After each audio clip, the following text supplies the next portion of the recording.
Still where it is, it has not collapsed. Now, listen to me and listen to me very well. There are things that are not compatible with the trip. There are things that if we allow them go the way they are going, they will become cultural to us. That is the same way. You remember how Jacob began to compromise.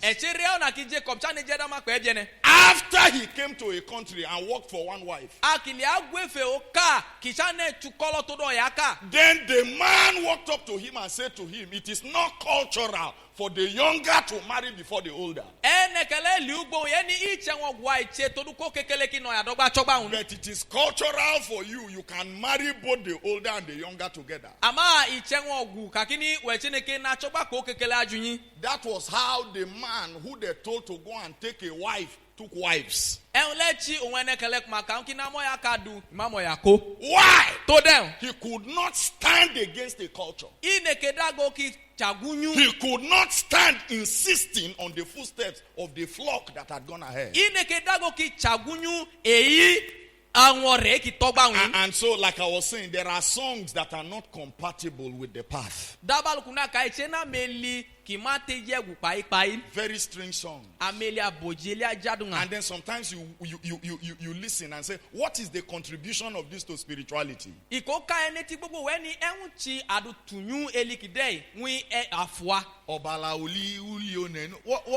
kind of thing is that?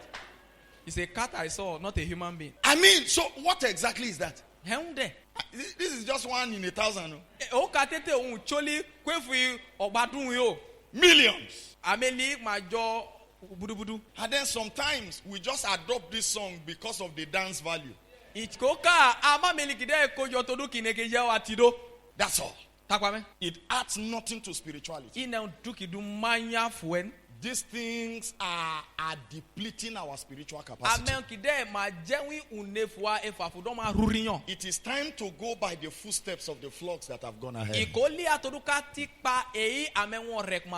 Men who sang in the scripture, they sang out of a dealing. It was not emotional. It was not because they needed to sell record. Our dressing and our disposition must be in tandem with the flock that have gone ahead.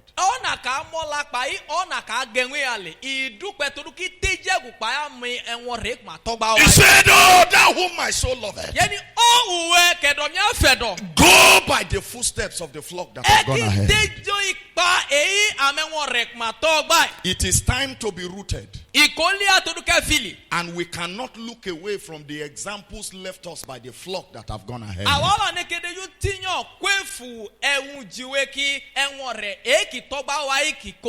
The disciples of Jesus Christ, they sat with him. Suddenly Jesus said to them, he said, one of you here will betray me. And suddenly I started looking at their reaction. Listen to what I expected. I expected them one by one to get up and say, Master, I swear with everything, I am not the one that will betray you. I cannot betray you. I will never betray you. I know too much to betray you. I expected them to rush to talk. But the Bible says instead of that, one by one, each of them took turns. Lord, is it I? Master, is it me? Am I the one? If you were to betray the master, don't you know? If you took him out, don't you know? But they had no confidence in self. Ama manu jegbo eforelan. They had no confidence in the flesh. Manu jegbo efi angolaman. They subjected themselves to self-examination. And I think one of the things we are missing out on in our generation, a major step of the flocks that have gone ahead that we are not taking note of in our generation, is the matter of self-examination. Subjecting yourself and your journey to an examination. They used to tell us in those days and teach us the value of meditation and self-examination. We remember in those days when they have talked to us for long. They will give us breakaway sessions. Each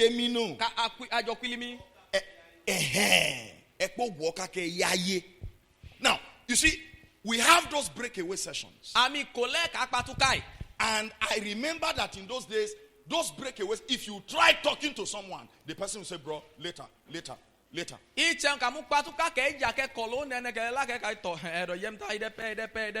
And then you sit down with the word. You meditate on the word. You rub it in until it becomes the same with your flesh. Until it enters your spirit. Today, after preaching, after a very hot message, we begin to gist and jest over it. They say that word was your own today. He said, even me, the other one is your own. And we laugh over it. And we lose its implication to the grounding of our souls and journeys.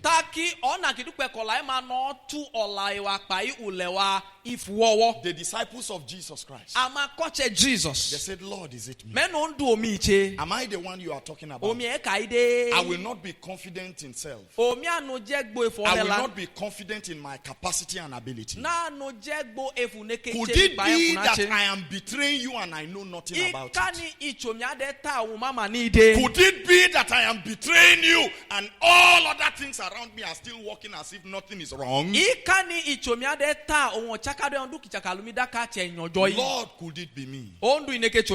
What has happened to mourning? And daddy said that to mourn. What has happened to mourning? The Bible says, blessed are those that mourn, for they shall be comforted. One of the reasons why our generation is not comforted is because we do not mourn. We do not mourn over the state of the church. We do not mourn over the state of our lives. We are too light-hearted to think. We are too light-hearted to meditate. How will you mourn when the Sunday service is celebration service? How will you mourn when the midweek service is breakthrough service? How will you mourn when the Friday service is possess your possession? No time for sober reflection. No time to think over your life and journey. A few years ago, when something happened and we lost someone, and the Lord, being merciful to us, brought the person back to life. Now, when the person came back, this person started saying some strange things in my sitting room. Started saying some very strange things. Now, the fun is that the person that died and came back was a Muslim. Enkichi uyoki devun paye wanyi ki devun chekakini ene kikuki dakubidaji shabakpaiche. And as the girl began to talk, Alkomuno blecha Nikolai began to say a whole lot of things by the way. Amen kichane kacha men wewe. And the things she was saying were so heavy Amen kia kaila che wojo that the people around, the brethren around were breaking down. She began to speak the mind of Christ for the now and say, this is wrong, this is wrong, this is not right. This is what the church is doing that is not right, and continue to say it. So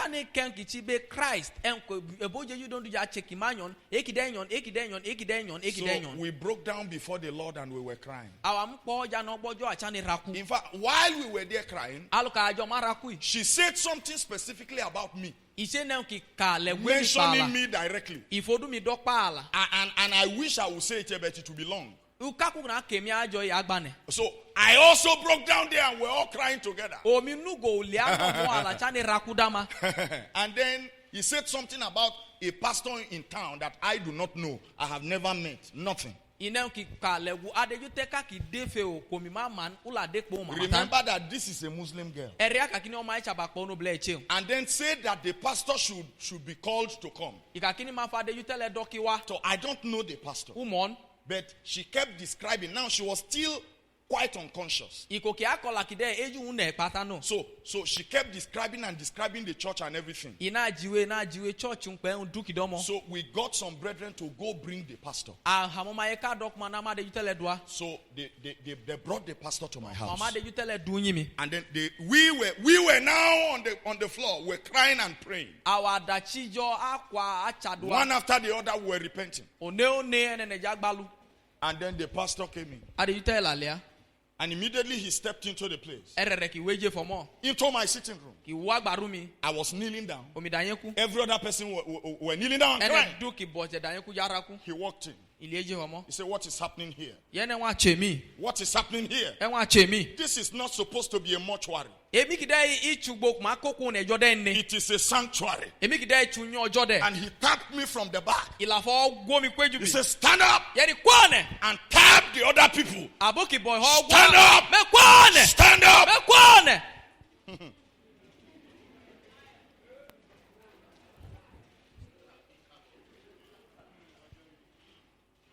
And nobody answered him.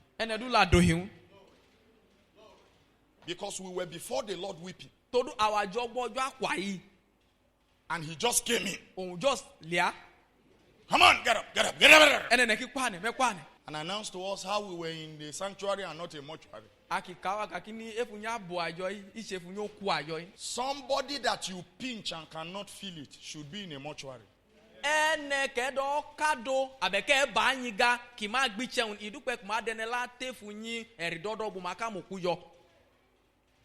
Thank you. When anything happens to you and you are dying spiritually but you do not know, and you are still running around, it's an indication that you should actually be in the mortuary. When the things that should make you cry is making you laugh, mortality has set in. Where you are not agitated over the things that should agitate you, mortality has set in.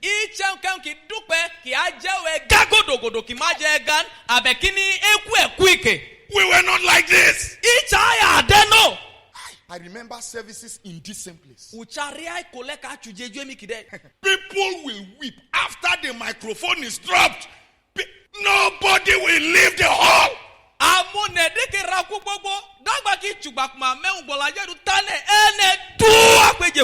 Something has happened to us. Mortality has set in. And you see, we are beginning to give birth to spiritual children in the state of mortality.